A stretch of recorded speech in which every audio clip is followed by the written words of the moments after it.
자, 제목은 히브리서 14번째입니다. 믿음의 사람들. 오늘은 누구 차례냐? 노아와 그 다음에 아브라함 차례입니다. 자, 지난주 말씀드린 것처럼 히브리서 10장의 결론이 뭐로 되어 있냐? 오직 의인은 뭘로 산다 그랬어요? 믿음으로 산다 그랬습니다. 오직 의인은 믿음으로 산다.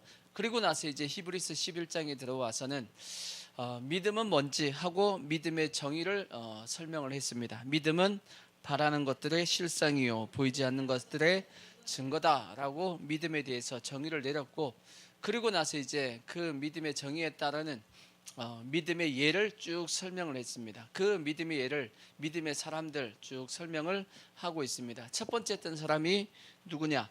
아벨입니다. 아벨은 더 나은 제사를 드렸던 그 모습, 피의 제사를 드렸던 모습이 있었고, 두 번째로 설명한 사람이 에녹이었습니다. 하나님을 기쁘시게 하는 믿음의 사람이었습니다. 그 다음에 이제 설명하고 있는 사람이 누구냐면 노아입니다.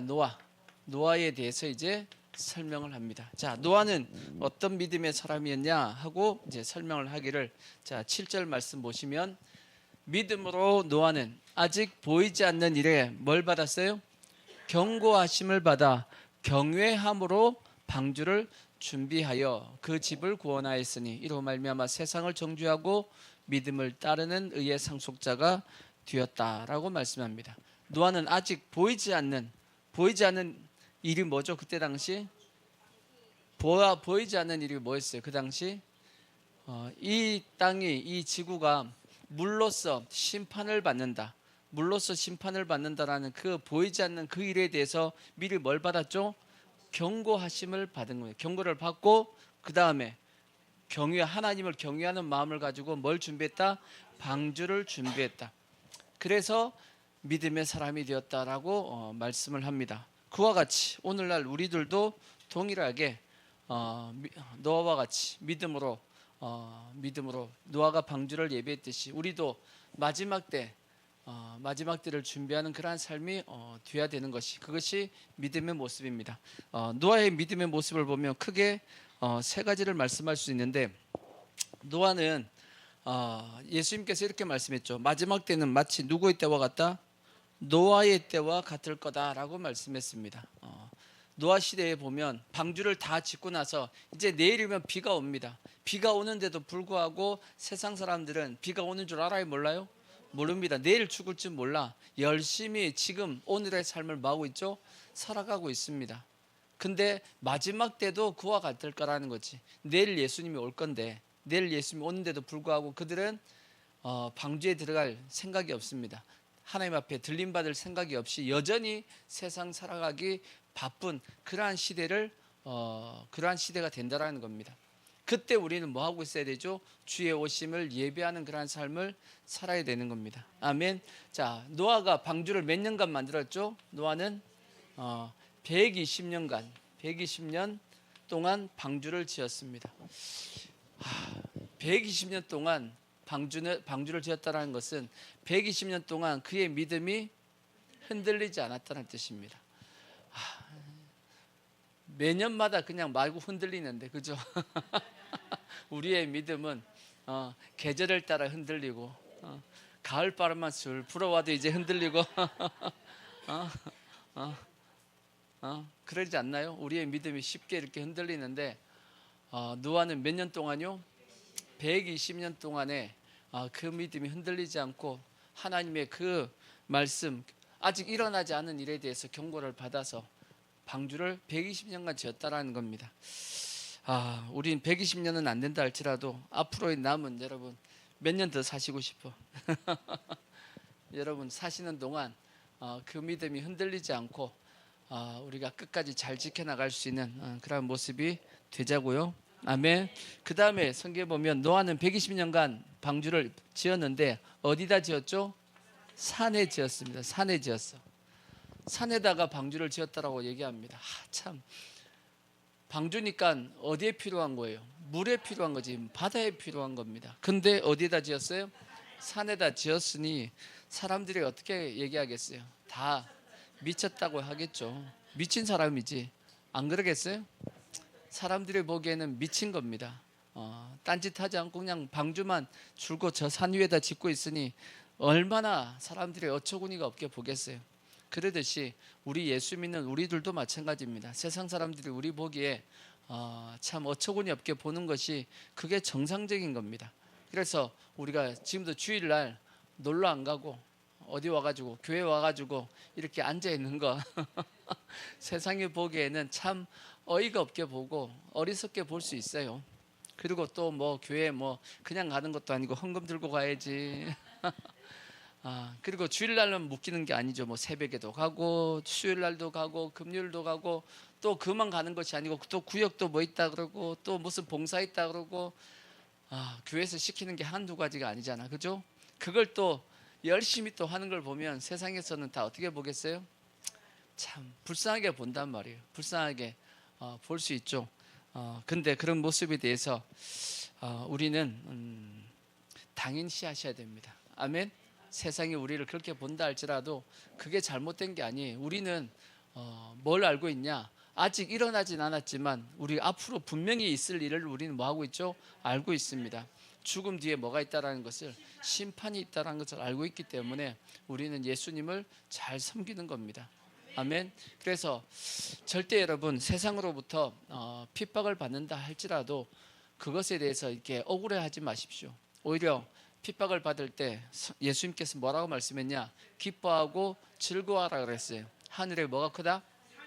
상이 크다라고 말씀을 했습니다.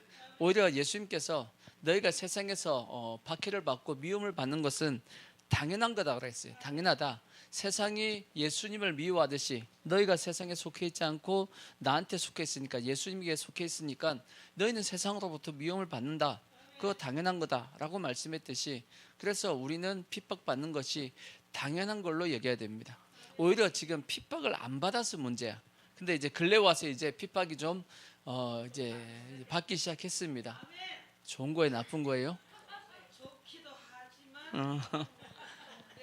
지금 부산의 세기로교회 목사님, 손인보 목사님이 지금 이제 구속이 됐는데, 그 구속되기 전 그 전주에 설교에 보니까 그런 짤이 있더라고. 보니까 설교의 내용에 보니까 구속시켜 달라 그렇게 설교를 했더만 보니까 자기가 일제시대 살았든지 6.25 때 살았으면 자기가 신사참배하지 않고 신앙 고백했을 텐데 항상 그런 생각이 있었대잖아. 여러분들도 그런 생각 해봐요?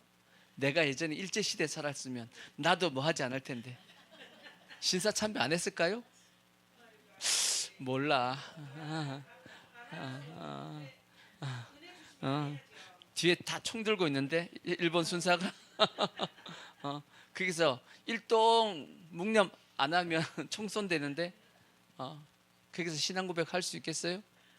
근데 그런 생각을 평상시 하고 있었는데 좋다 이거지. 근데 우리나라 이 판사가 뭘로 구속시켰어요?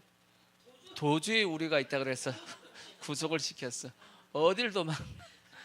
주의 아버지. 하여튼 그렇습니다. 지금 나라가 지금 참 이 꼴이 되었습니다. 지금.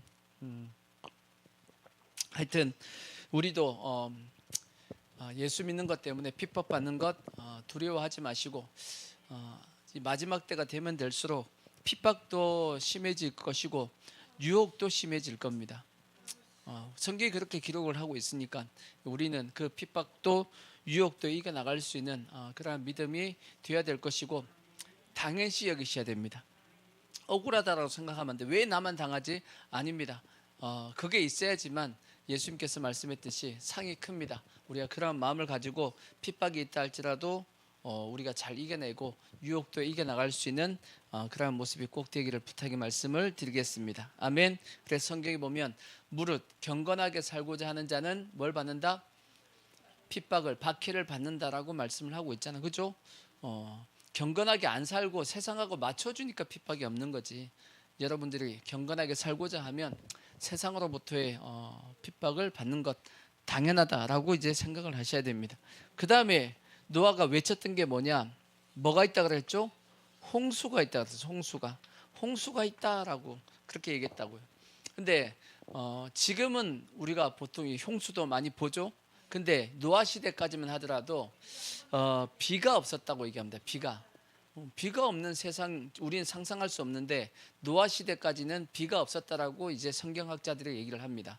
왜냐하면 지구를 둘러싸고 이제 수증기층이 쫙 둘러싸고 있어가지고 이게 자외선도 그런 것도 없고 이게 잘 인간이 1000년까지 살았잖아요. 그죠? 약 1000살까지 살았듯이 자연 환경이 인간이 살아갈 수 있는 환경이 좋았다라는 겁니다. 근데 노아 때 그 심판 때 이제 위에 있는 위에 샘이 터져가지고 땅에 쏟아졌다라고 이제 그렇게 이제 말씀을 하는데 아직까지 한 번도 비가 없는 세상에서 비가 온다라고 얘기했어요. 하늘에서 물이 떨어진다.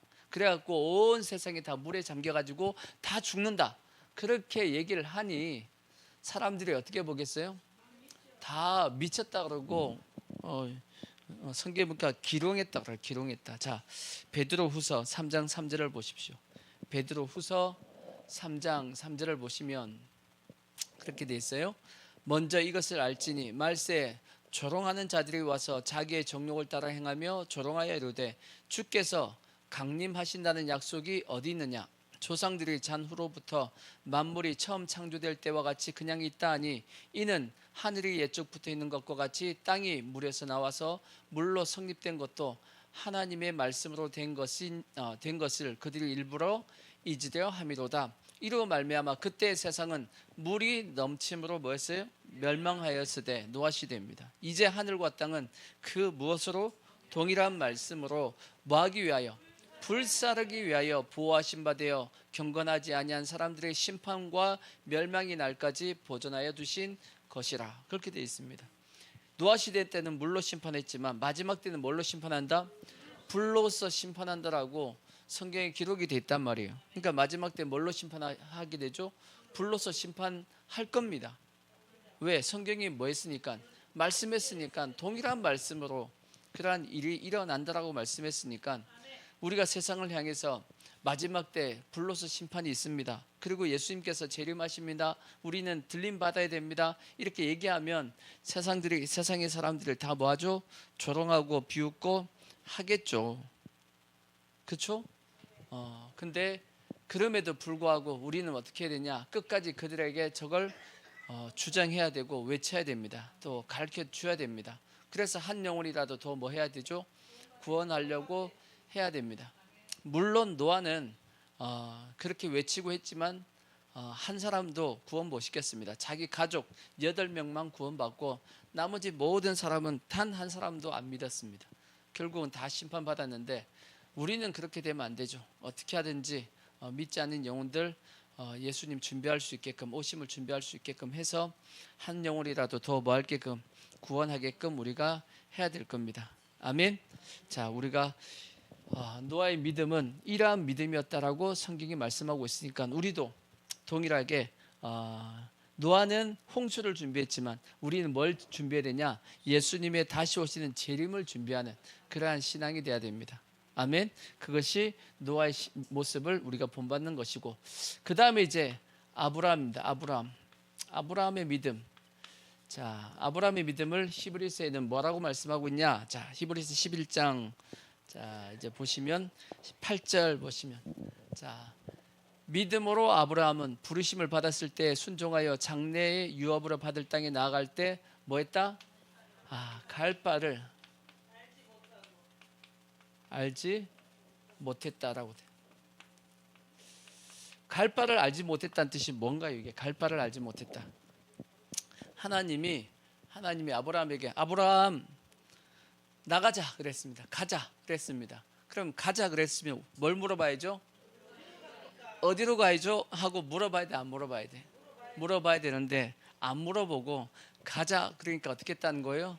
네 하고 따라 나갔다라는 거야. 그런 얘기입니다. 갈 바를 알지 못하고 나갔다 그런 뜻인데 크게 두 가지의 의미가 있습니다. 첫 번째는 뭐냐면 첫 번째는 여기 첫째라고 적어야겠다. 첫째라고 적어야지. 첫째 뭐냐? 떠나야 됩니다. 떠나야 된다. 다르게 얘기하면 시작해야 된다는 뜻입니다. 시작해야 된다. 이 뭔 뜻이냐면 하나님께서 우리를 부르시잖아요. 부르시면 제일 먼저 우리에게 요구하시는 것이 뭐냐면 지금 있는 곳에서 벗어나라고 합니다. 분리되어라, 나누어져라 하고 말씀하는 것이 하나님의 첫 번째 명령입니다. 그거는 모든 하나님의 부르심을 받은 사람들에게 공통적으로 주어지는 명령입니다. 여러분들도 예수님을 제일 처음 믿었을 때, 제일 처음에 믿었을 때 반드시 이 명령을 받았어요. 뭐라고 말씀했냐면 지금 현재 이 위치에서 벗어나라는 겁니다. 벗어나라, 분리되어라. 그래서 창세기 1장에서도 보면 첫째 날 빛이 있으라 그랬죠. 둘째 날 뭐예요? 나누어져라는 게 두 번째 명령이었죠. 빛이 임하면 그 다음에 뭐 하는 거다?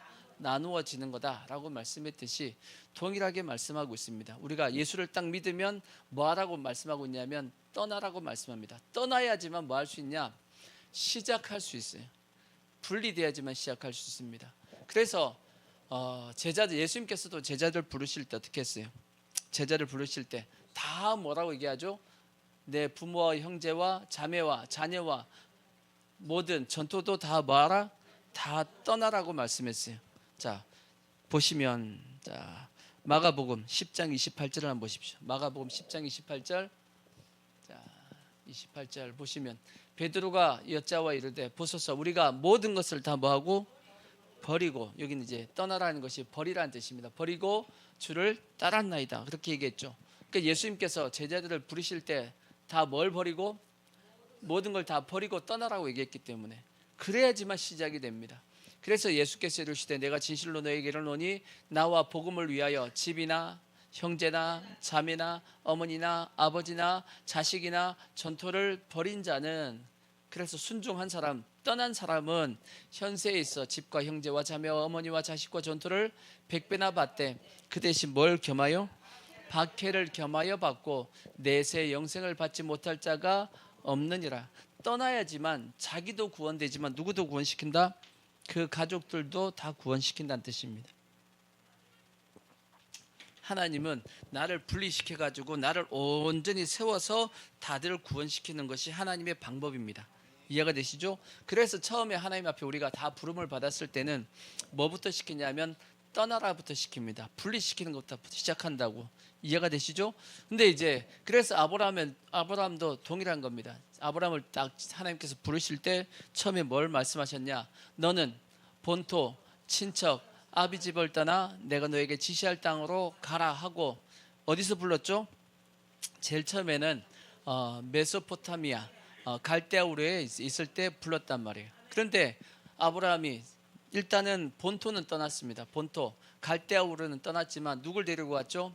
자기 아버지 데라와 자기 조카 롯도 같이 데리고 갔단 말이에요. 실제 자기 가족 다 갔습니다. 자기 아버지 데라만 데려간 것이 아니고 자기 모든 형제들까지 다 간 거예요, 실제. 그래서 하란에 갔다면 하란. 이해가 되시죠? 그래서 나중에 보면 이삭이 리브가하고 결혼하고 나서 그 다음에 리브가가 자기 아들 야곱에게 이제 자기 삼촌 집에 가서 잠시 피해가라 그러죠. 근데 원래 삼촌이 어디 살아야 정상이죠? 메소포타미아 갈대우르에 살아야 되잖아. 근데 어디에 살고 있죠? 하란에 살고 있잖아. 하란에 살고 있는 걸 보니까 가족이 다 간 겁니다. 아브라함만 떠나라 그랬는데 아브라함만 떠난 것이 아니고, 그리고 자기 아버지만 데려간 것이 아니고 자기 형제들까지 다 간 거예요. 실제 다 간 상태에서 다시 하란에서 다시금 재차 하나님께서 자기 아버지 데려가 죽은 이후에 다시 말씀이 떨어졌어. 그게 창세기 12장 1절입니다. 너는 본토 친척 아비 집을 떠나 내가 너에게 지시할 땅으로 가라 하고, 그리고 나서 이제 떠났을 때 누구만 데리고 떠났냐? 자기 조카 롯만 데리고 떠납니다. 왜 자기 조카 롯만 데리고 떠났죠? 혹시나 자기가 자식이 없으니까 나중에 후사로 삼을까 하고 데려간 겁니다. 물론 이제 자기 조카 롯이 구하기도 하고 하니까 이제 불쌍해서 데려간 것도 있긴 있겠죠. 하지만 이제 그러한 이제 꿍꿍이 속을 가지고 있었던 거지. 아브라함이 이제 가지고 있었는데, 하여튼 하나님께서 아브라함에게 뭘 시켰냐? 떠나라고 말씀했습니다. 시작하자. 이제 신앙을 시작하자라고 말씀한 거예요. 그러니까 오늘날도 마찬가지입니다. 하나님께서 새롭게 시작하자고 말씀할 때는 뭐부터 시작한다? 떠나라고 말씀합니다. 만약 떠나지 않으면 어떻게 되죠? 시작이 안 되는 겁니다. 만약 그때 안 떠났으면 지금 우리가 아브라함을 알고 있겠어요? 모르고 있겠어요? 아브라함 모르지. 아브라함이 복의 근원이 됐겠어요? 안 됐지. 하나님이 떠나자고 해서 떠났기 때문에 아브라함은 복의 근원이 될 수 있었고 믿음의 조상이 될 수 있었습니다. 그렇죠? 그래서 우리는 반드시 뭐부터 해야 되냐? 떠나야 됩니다. 다시 시작해야 된단 말이에요. 근데 문제는 뭐냐? 오늘날 성도들은 예수를 믿긴 믿는데 뭐는 하지 않냐면 떠나지는 않습니다. 그러니까 떠나라고 해서 집을 떠나라, 집을 나와라 그 뜻 아니에요. 오늘날의 지금 말씀하고 있는 떠나라는 것은 영적인 의미로 뭘 뜻하겠어요? 지금까지 너가 살아왔던 삶의 방식에서, 습관에서, 너의 인생의 목적에서 뭐 하라는 거죠? 거기서 떠나라는 겁니다. 거기서 벗어나라는 거예요. 왜냐하면 지금까지 우리가 살아왔던 예수 믿기 전에 살아왔던 삶은 다 어디에 속해 있는 삶이었어요? 세상에 속해 있던, 세상에 마귀에게 속했던 삶이었다고. 그래요, 안 그래요? 이제 예수 믿었으니까 우리는 어디로 와야 되죠? 예수 안으로 들어와야 된다고. 모든 삶의 방식도 다 바뀌어야 돼, 안 바뀌어야 돼요? 지금까지 내가 살아왔던 삶의 방식은 마귀의 문화에서 거기서 살았기 때문에 거기 있는 상태에서 예수를 믿는 것은 그게 예수가 믿어져요, 안 믿어져요? 안 믿어진단 말이에요. 그러니까 그 방식에서 뭐 하라는 거죠?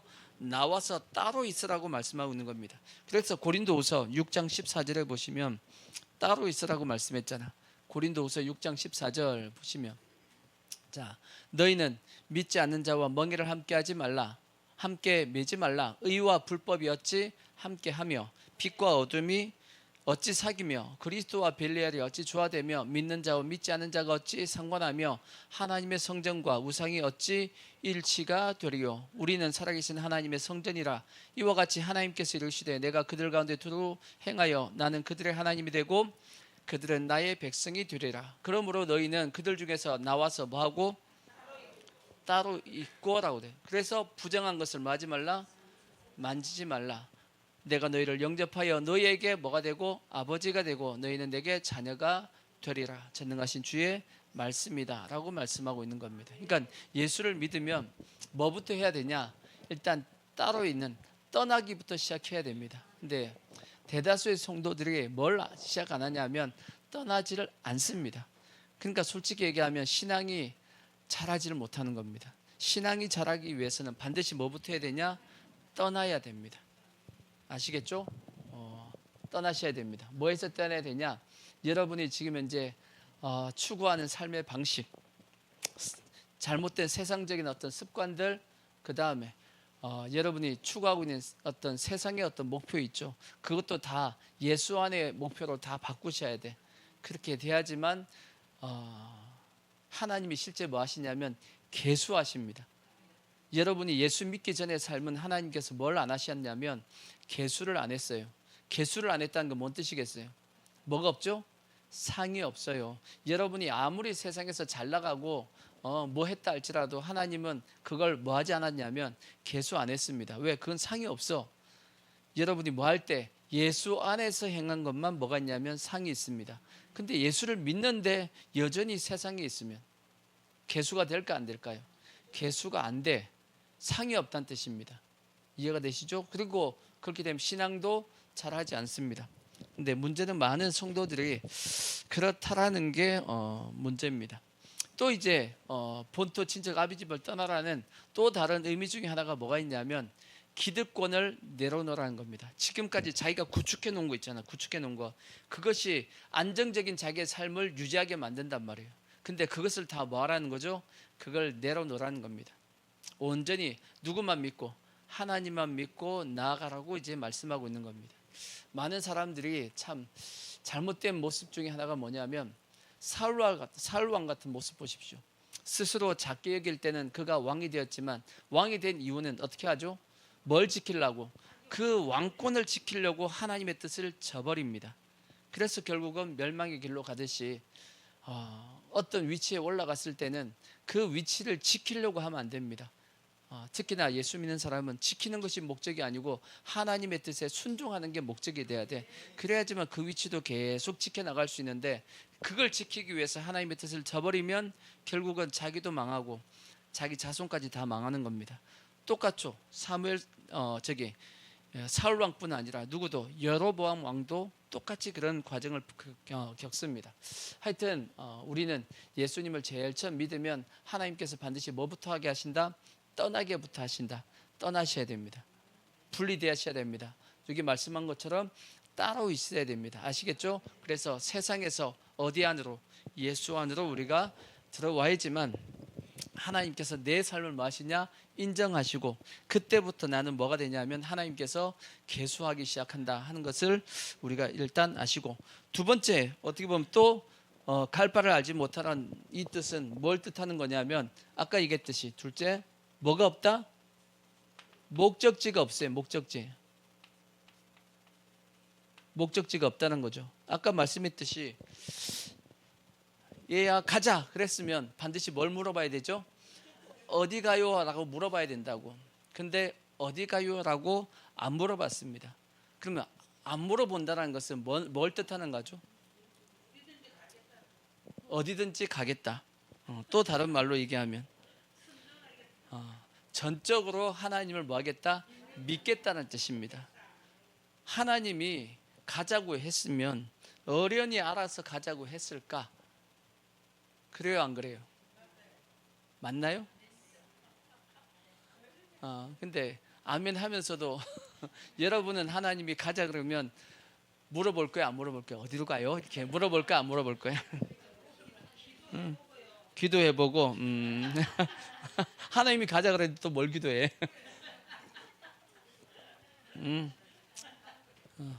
아마 여러분은 반드시 물어볼 겁니다. 하나님 어디로 가야 돼요? 이렇게 하나님 그냥 와 그러면 어디로 가요? 하고 계속 물어볼 걸 아마 계속 줄다리기 할 겁니다. 여러분 줄다리기 하잖아. 기도하면서 계속 줄다리기 막 그죠? 근데 하나님은 믿음은 뭐냐? 하나님이 가자 그러면 네 하고 나서는 겁니다. 왜냐? 전적으로 하나님을 뭐 하겠다? 신뢰하겠다, 믿겠다 그런 뜻입니다. 성경은 하나님이 우리를 위하시는 분이라고 되어 있습니다. 자기 아들을 아끼지 않고 우리에게 내어주신 이가 무엇을 못하시겠냐? 하나님은 우리를 뭐 하시는 분이다? 위하시는 분이다 라고 말씀했고, 그 다음에 하나님은 우리를 뭐처럼 우리를 지키신다라고 말씀했냐면 눈동자와 같이 지킨다고 되어 있어요. 뭐처럼 지킨다고요? 눈동자처럼 지킨다. 자, 신명기 한번 보시면 신명기 32장 10절을 보시면, 자, 신명기 32장 10절에 보면 자, 눈동자 같이 지키신다고 되어 있는데, 자, 10절. 자, 여호와께서 그를 황무지에서 짐승이 부르짖는 광야에서 만나시고 호위하시며 보호하시며 자기의 뭐같이? 눈동자같이 지키셨도다. 근데 눈동자같이 지킨다는 말씀이 근데 뭔 뜻이냐? 마치 독수리가 자기의 보금자리를 어지럽게 하며 자기의 새끼 위에 너풀거리며 그의 날개를 펴서 새끼를 받으며 그의 날개 위에 그것을 엎는 것 같이 여호와께서 홀로 그를 인도하셨고 그와 함께한 다른 신이 없었도다. 그렇게 되어 있습니다. 눈동자처럼 지킨다고 해서 하나님께서 완전히 이렇게 보호만 하고 애지중지 키운다 그 뜻은 아닙니다. 눈동자같이 키우는 것은 마치 뭐처럼 키운다는 거예요? 독수리처럼 키운대. 독수리가 자기 새끼를 훈련시키기 위해서 높은 둥지에 있는 그 절벽 위에 있는 둥지에서 독수리를 자기 새끼를 어떻게 한대요? 그 안에 못 있게끔 가시를 계속 놔둬가지고 이 새끼가 뛰어나가게끔 집을 뛰쳐나가게끔 만듭니다. 둥지를 뛰쳐나가게 만들어가지고 그 대신 어머니는 뭐 하고 있는 거예요? 어머니는 눈동자처럼 이게 지키며 보고 있는 겁니다. 그 대신 그 새끼가 떨어지기 전에 뭐 하겠다는 거죠? 받아서 다시 올려놓습니다. 그래서 그 자기 새끼를 뭐 하게 만들려고 강하게 만들기 위해서 그렇게 훈련시킨다 그 뜻이거든. 그게 눈동자처럼 지킨다는 뜻입니다. 그러니까 눈동자처럼 이렇게 지킨다는 것은 결국은 뭔 뜻이냐면 새끼가 땅에 떨어지지 않게 하기 위해서는 어떻게 해야 되죠? 계속 그 어미는 누굴 주시하고 있는 거예요? 새끼를 주시하고 있는 겁니다. 왜? 떨어져 죽으면 안 되잖아. 지켜야 되니까 계속 주시하고 있다. 그것이 눈동자처럼 지킨다는 의미입니다. 그와 같이 하나님께서도 우리를 어떻게 지킨다? 눈동자처럼 지키고 계신다라는 거죠. 근데 문제는 뭐냐? 새끼 입장에서는 뭐하죠? 낭떠러지에 떨어지고 있는 거야. 안 그런가요? 무서워요, 안 무서워요? 우리는 그렇게 느껴지지. 그렇지만 그 과정이 있어야지만 내가 어떻게 되죠? 강해지는 겁니다. 강해지기 때문에, 그러니까 우리가 여러 가지 고난의 길을 가고 때로는 가시밭길을 가고 한다 할지라도 하나님이 뭐하고 계시다? 계속 지켜보고 계신다. 그래서 성경은 이렇게 말씀합니다. 모든 것이 합력하여 뭐하겠다 한다? 선을 이루게 하신다라고 말씀하고 있습니다. 그러니까 우리는 전적으로 하나님을 뭐 하셔야 되냐면 믿어야 됩니다. 신뢰해야 됩니다. 아멘. 그러기 위해서는 우리가 이렇게 주님이 가자 그러면 어디 가요? 라고 믿지 않고 물어보지 않고 하나님이 가자 그랬으면 이게 무슨 길이다? 나에게 최선의 길이다. 최선의 길이다 라고 이제 우리는 믿고 가는 겁니다. 그래서 제가 예전에 자주 이렇게 불렀던 이제 소개했던 찬양이 있잖아요. 다윗과 요나단의 그 황국명 목사님의 그 찬양에 보면 주님이 원하시면, 그 가사 내용이 그거잖아. 그 황국명 목사님이 다윗과 요나단 아시죠? 다윗과 요나단은 그 황 목사님이 이 목이 완전히 이제 병이 들어가지고 더 이상은 찬양을 할 수 없는 그러한 병이 걸렸단 말이에요. 이제 그 와중에 이 황 목사님이 이제 찬양을 이제 하나 이제 작사 작곡을 한단 말이에요. 그게 내용이 뭐냐면 주님이 원하시면이 한번 찾아볼까? 자, 가사가 이런 내용이에요. 주님이 원하시면. 찬양 모음에서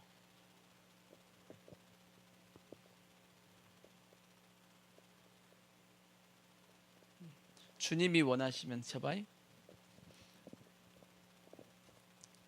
자, 보세요. 가사가 주님이 원하시면 뭐 하겠다고요? 그리하겠어요. 주님께 드린 내 생명 누구 거야? 주님 것이기 때문이죠. 주님이 원하시면 그리하겠어요. 주님께 드린 내 노래 주님 것이기 때문이죠. 이 세상의 모든 소리 들을 수 없어도 주님의 음성은 날마다 들을 수 있고 입술로는 뭐 할 수 없어요? 그렇죠. 이제 목이 완전히 가버렸기 때문에 입술로는 더 이상 노래할 수 없어도 내 영혼은 날마다 주님을 온 마음 다해서 찬양할 수 있어요. 그 다음에 2절 주님이 원하시면 내 소망 내려놓고, 자기 소망이 뭐겠어요? 찬양 사역자가 열심히 찬양 사역을 해서 하나님 앞에 영광 돌리는 것, 그게 자기 소망이었겠죠. 그죠? 근데 그 소망도 이제 더 이상 뭐 안 되잖아. 목소리가 안 나오니까 내 소망 내려놓고 주님이 뭐 하는 길로? 이끄시는 길로 그 다음에 따라가겠어요. 내가 품은 모든 소망이 다 사라진다 해도 주님이 날 위해 예비한 아픔의 새로운 길이 내 삶의 최선임을 믿으니, 이 가사가 지금 말씀하고 있는 겁니다. 주님이 날 위해서 예비한 길인데 무슨 길이에요? 아픔의 새 길이야. 아픔의 새 길. 아픔의 새 길인데, 하지만 이것이 뭘로 믿겠다? 내 삶의 최선임을 내가 믿으니 내 영혼 날마다 주님을 온 맘 다해 찬양할 수 있어요. 아멘. 그러니까 주님이 우리를 이끄시는 길은 무슨 길이다? 최선의 길이다. 그러니까 때로는 우리가 내가 어찌할 수 없는 길을 만날 때가 있습니다. 내가 어떻게 할 수가 없어. 아무리 노력을 하고 뭐 어떻게 한다 할지라도 방법이 없는 길이 있어요, 없어요? 있어요. 이것은 내가 어떻게 할 수 없잖아. 그럼 이거는 저는 그렇게 생각합니다. 주님이 뭐 한 길이다? 주님이 이끄시는 길이다. 주님이 가자고 하시는 길이다. 그럼 뭐 해야 되죠? 가자. 가야지. 주님이 이거 가자고 하시는 거니까 가야지. 비록 내가 보기에는 이게 아픔의 길이고 가시밭길 같이 보이고 고난의 길처럼 보인다 할지라도 주님이 뭐라고 하시니까 가자고 하시면 가야지. 이것이 내 삶의 무슨 길이다? 최선의 길임을 믿고 가자. 근데 때가 되면 이 모든 것이 합력하여 뭐가 될 거다? 선을 이루실 거다. 누가 이루시는 거죠? 하나님이 이루시는 겁니다. 내가 이루는 것이 아니고 하나님이 이루실 걸 나는 믿고 가는 겁니다. 그렇기 때문에 하나님이 가자 그런다 할지라도 어디 가야 되죠? 안 묻고 갈 수가 있는 거예요. 가야 돼요? 이렇게 안 묻는 거야. 가자 그러면 네 가겠습니다. 아멘 하고 가는 겁니다. 아멘.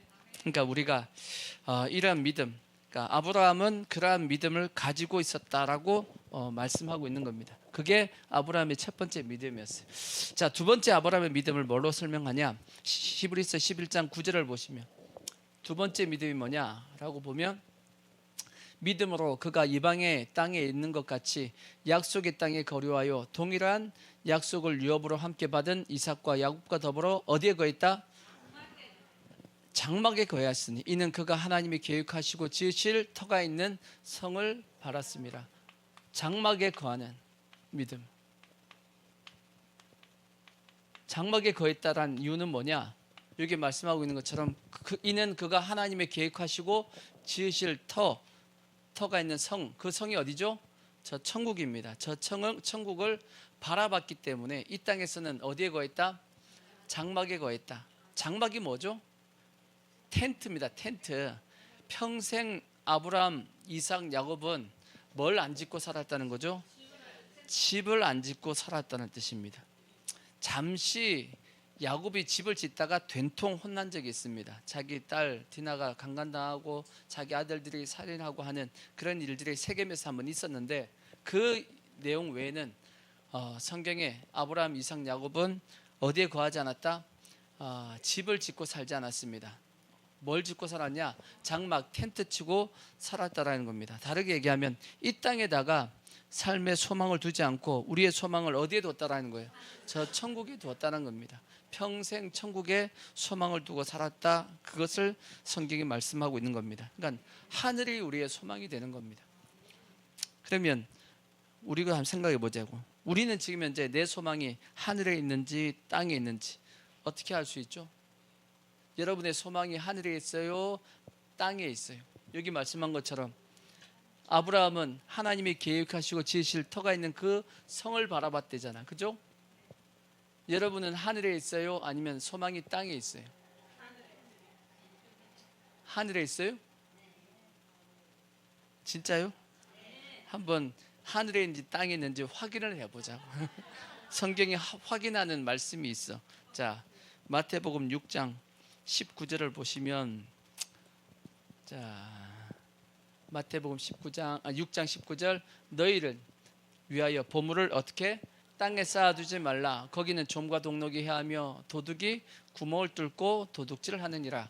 오직 너희를 위하여 보물을 어디에 쌓아두라? 하늘에 쌓아두라. 저기는 좀이나 동록이 하지 못하며 도둑이 구멍을 뚫지도 못하고 도둑질도 못하느니라. 내 보물이 있는 그곳에는 뭐도 있다? 내 마음도 있다라고 되어 있습니다. 자, 내 소망이 하늘에 있는지 땅에 있는지 뭐 보면 알 수 있냐? 내 마음이 일단 어디에 있는지 보면 알 수 있어요. 내 마음은 어디에 가 있죠? 내 마음은 어디에 가 있죠?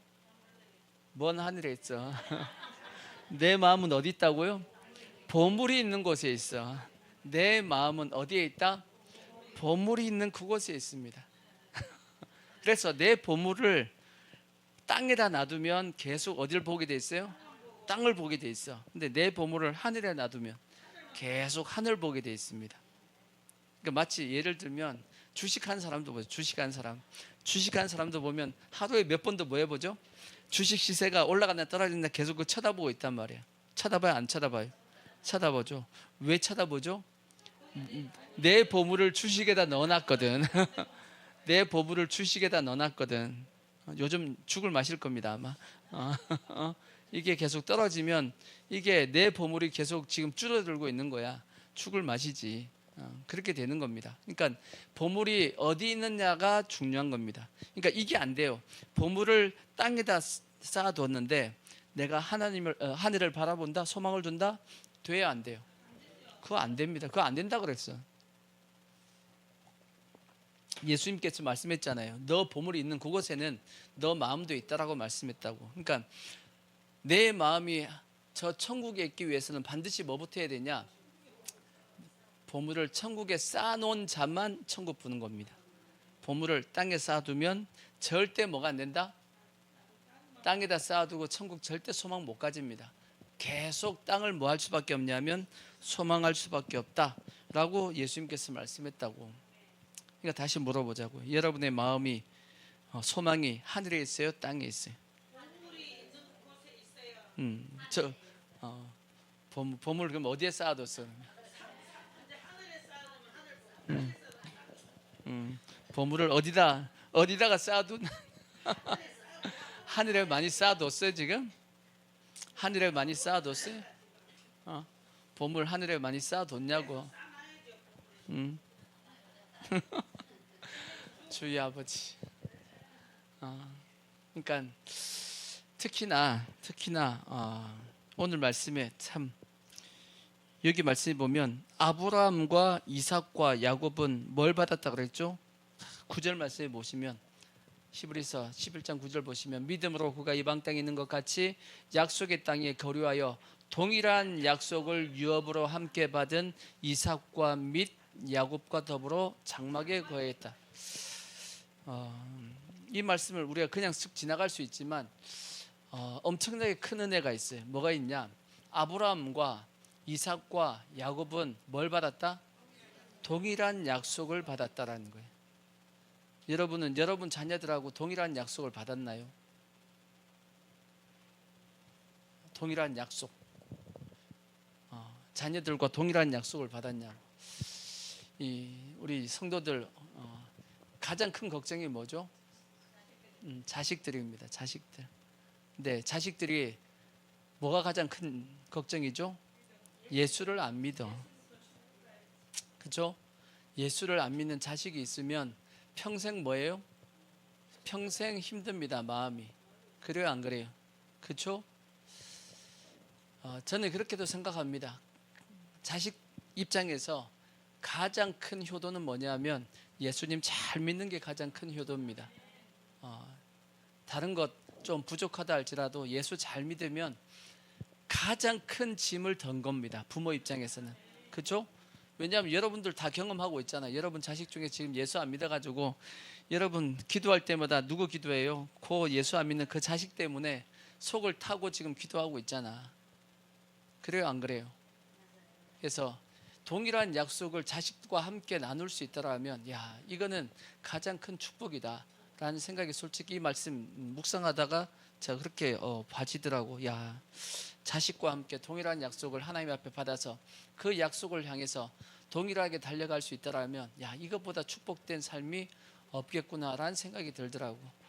그러니까 우리가 자식들에게도 자식들도 동일한 약속을 받을 수 있게끔 자식을 어떻게 해야 되냐? 잘 키워야 되는데 믿음 안에서 키우셔야 되죠.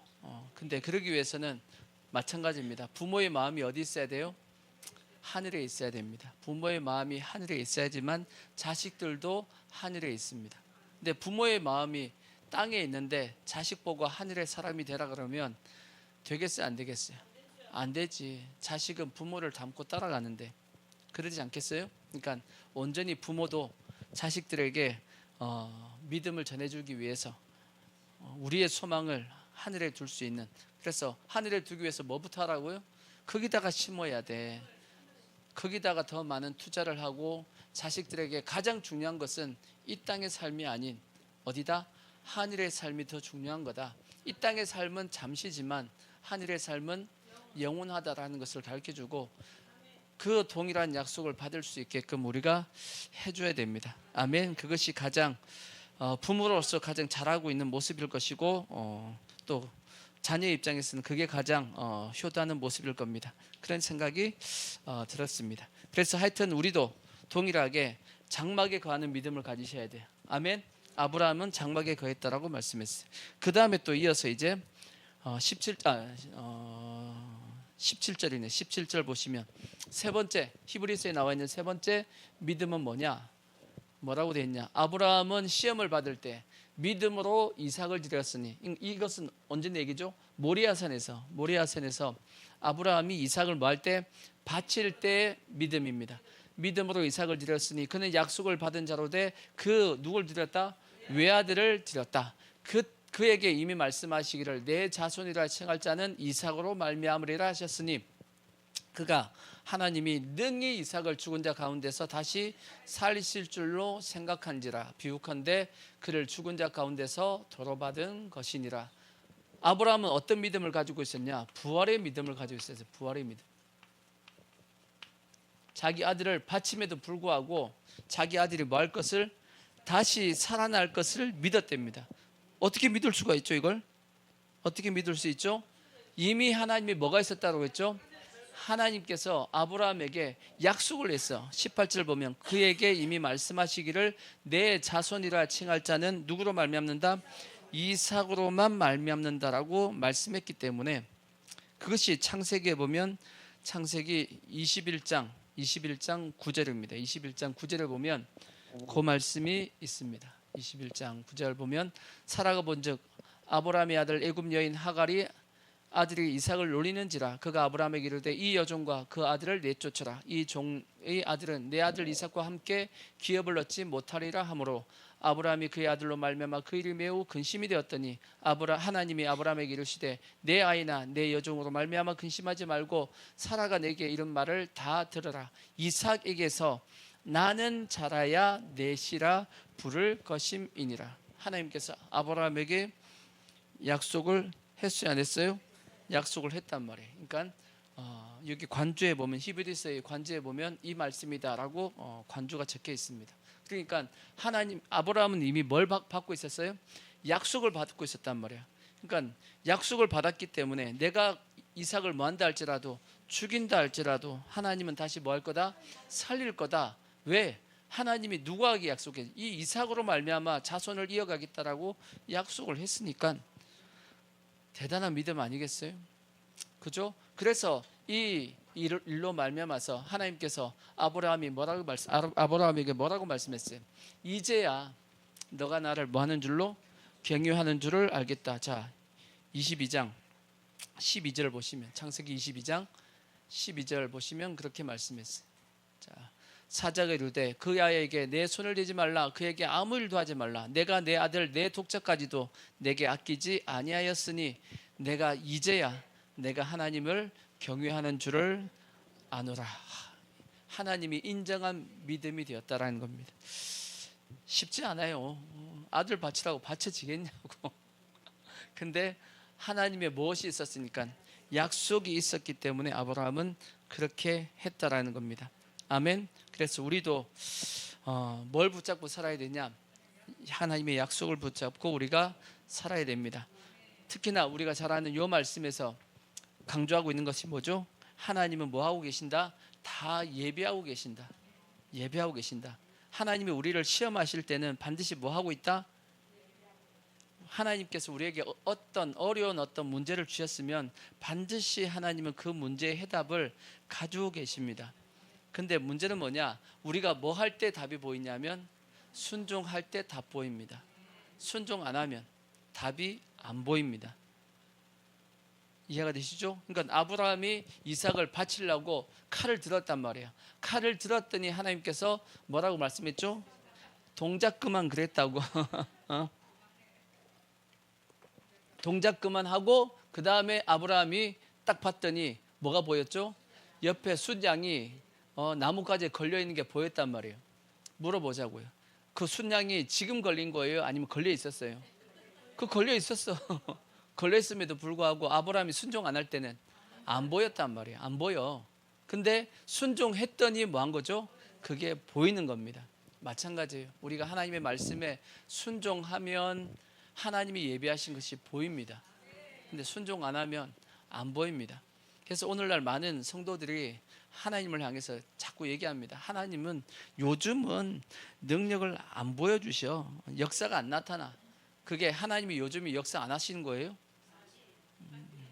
우리가 순종 안 하는 거지. 우리가 순종 안 하지.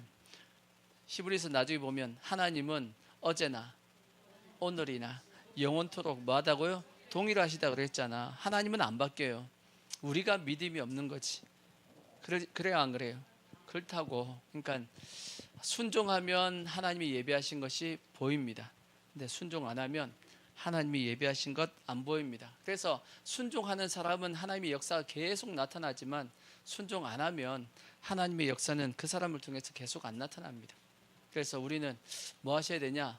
순종하셔야 됩니다. 순종하면 하나님의 역사, 살아계심이 계속 반드시 뭐 하신다? 나타납니다. 아멘. 하나님은 살아계시잖아, 그죠? 그 다음에 이제 히브리서에 나와 있는 아브라함의 믿음의 모습은 이렇게 되어 있고, 로마서에 기록되어 있는 아브라함의 모습이 이제 성경에 있는데, 로마서에 나오는 아브라함의 믿음은 뭐냐면, 자, 로마서를 한번 보십시오. 로마서 4장 17절을 보시면, 로마서 4장 17절. 자,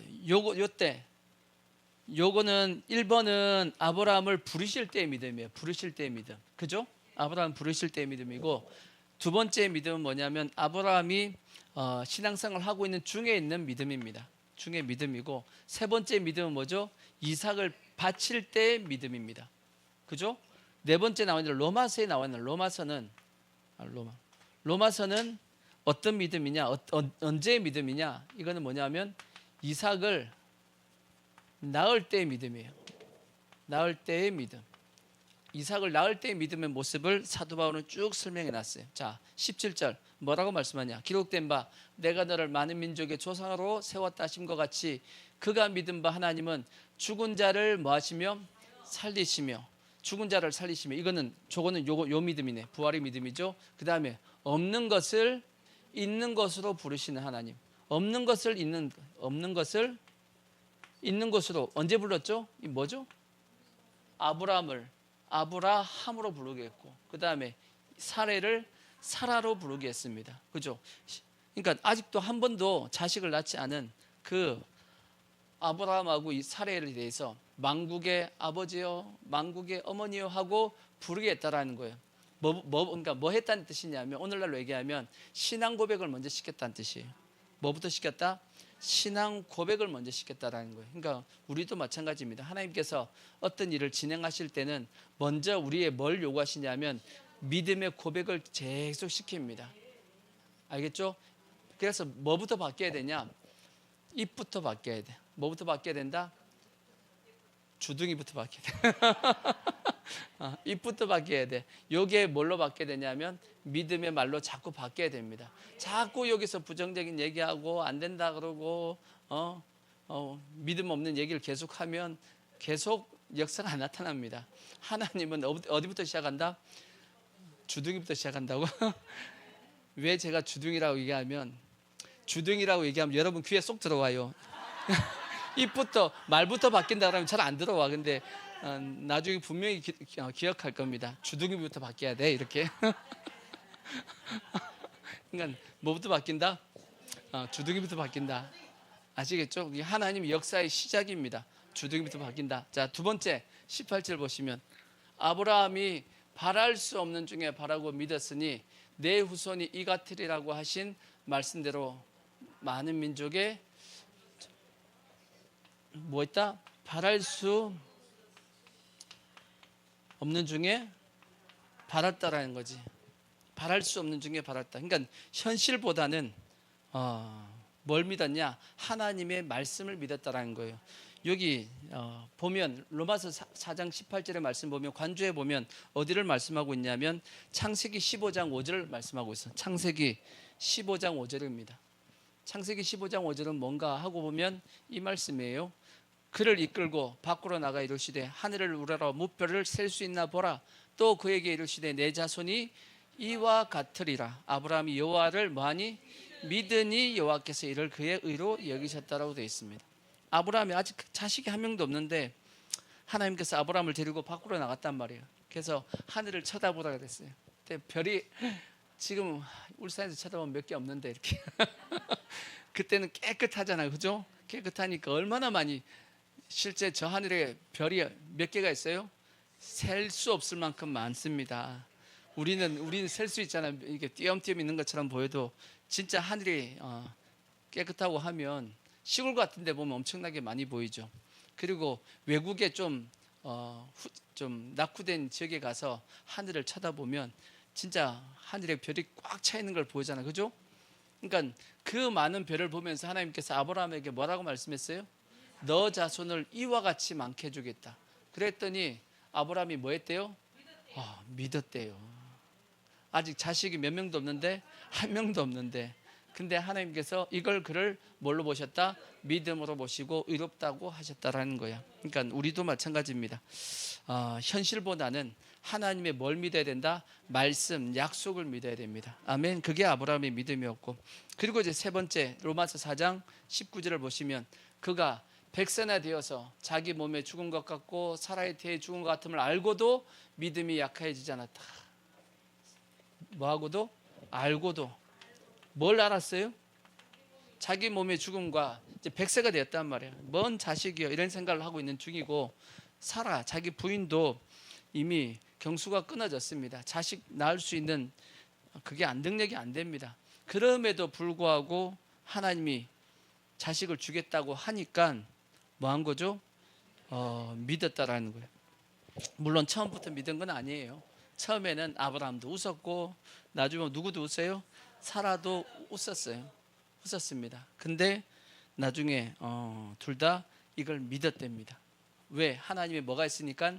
말씀, 약속이 있었기 때문입니다. 그러니까 우리가 현실보다는 뭘 믿어야 되냐? 하나님의 말씀을 붙잡아야 됩니다. 우리가 현실로 보기에는 현실은 아닌데, 근데 하나님의 말씀이 그렇다라고 말씀하시면 우리는 말씀에다가 우리가 좀 더 힘을 주셔야 됩니다. 아시겠죠? 근데 우리 너무 현실에 약해. 솔직히 현실에 끌려다니거든. 그죠? 믿음의 사람은 그래서 현실에 끌려다니지 않고 말씀을 붙잡고 사는 것이 그게 믿음의 모습입니다. 그 다음 이제 이어서 4장 20절을 보시면, 그래서 믿음이 없어 하나님의 약속을 의심하지 않고 믿음으로 뭐 했다? 견고하여져서 하나님께 영광을 돌리며. 이제 아브라함의 믿음이 확고하게 선 그 계기는 뭐냐면 할례 언약 이후입니다. 실제 우리가 창세기 쭉 봤을 때 아브라함도 엄청나게 믿음이 흔들렸던 걸 보죠. 근데 언제 그가 믿음에 딱 서게 되었냐? 할례 언약 이후입니다. 할례 언약 이후에 그가 믿음 가운데 이제 선 것을 볼 수 있는데, 그래서 그때부터는 하나님의 약속을 뭐하지 않고 의심하지 않았습니다. 의심하지 않고 믿음으로 견고하여져서 그 믿음이 하나님께 뭐가 되었다? 영광이 되었다라고 말씀하고 있고, 그것이 나중에 의가 또 되어지는 겁니다. 그래서 자 21절, 약속하신 그것을 또한 능히 이루실 줄을 확신하였으니 그러므로 그것이 그에게 뭐로 됐다? 의로 여겨졌다라고 말씀을 하고 있습니다. 아멘. 이게 이제 아브라함이 이삭을 뭐 할 때? 낳을 때의 믿음의 모습을 사도 바울이 이제 로마서에 기록한 말씀인데, 자 이제 결론적인 말씀은 뭐냐? 아브라함의 믿음을 쭉 보면서 사도 바울이 실제 얘기하고 있는 내용이 뭐냐면 아브라함도 대단한 사람은 아니었다라고 하는 겁니다. 우리처럼 실수가 엄청나게 많았다라고 말씀을 합니다. 실제 많았죠. 처음부터 다 순종한 게 아니잖아.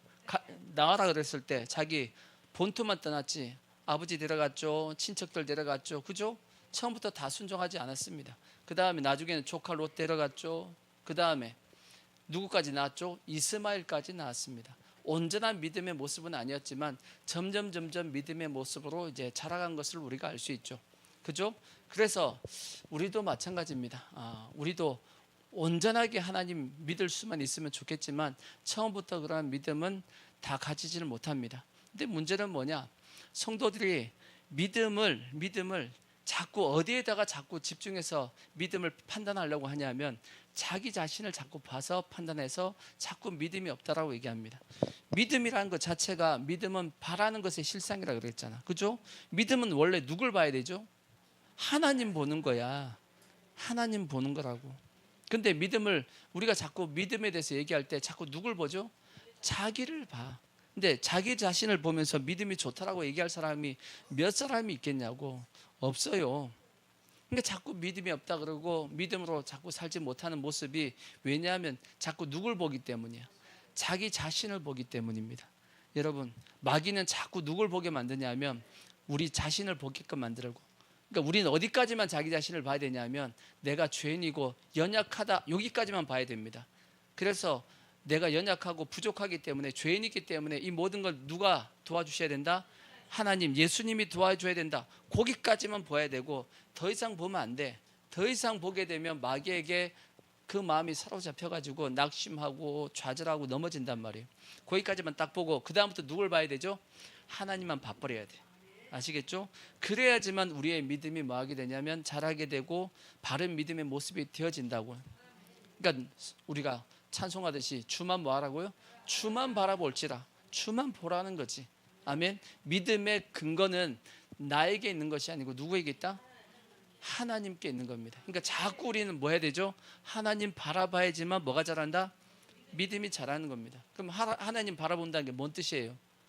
하나님 바라본다. 하나님 그게 아니고 하나님은 뭘 통해서 우리에게 나타나시냐면 말씀을 통해서 우리에게 나타나신단 말이에요. 그러니까 끊임없이 우리가 말씀을 보고 듣고 읽고 아멘. 이런 모습을 통해서 계속 하나님을 바라보면 그것이 곧 나의 믿음을 뭐하게 만드냐면 자라게 만드는 겁니다. 성숙시켜 가는 겁니다. 그래서 우리 모든 성도들 더욱더 우리가 믿음이 자라가기를 바랍니다. 그래서 믿음은 어디서 난다고요? 들음에서 난다라고 말씀했잖아. 그래서 우리 성도들 더욱더 하나님 가까이 하시고 더욱더 하나님 바라보시고 해서 더욱더 성숙한 믿음의 모습으로 잘 자라갈 수 있기를 부탁의 말씀을 드리겠습니다. 자, 아멘. 자, 우리 찬양하겠습니다.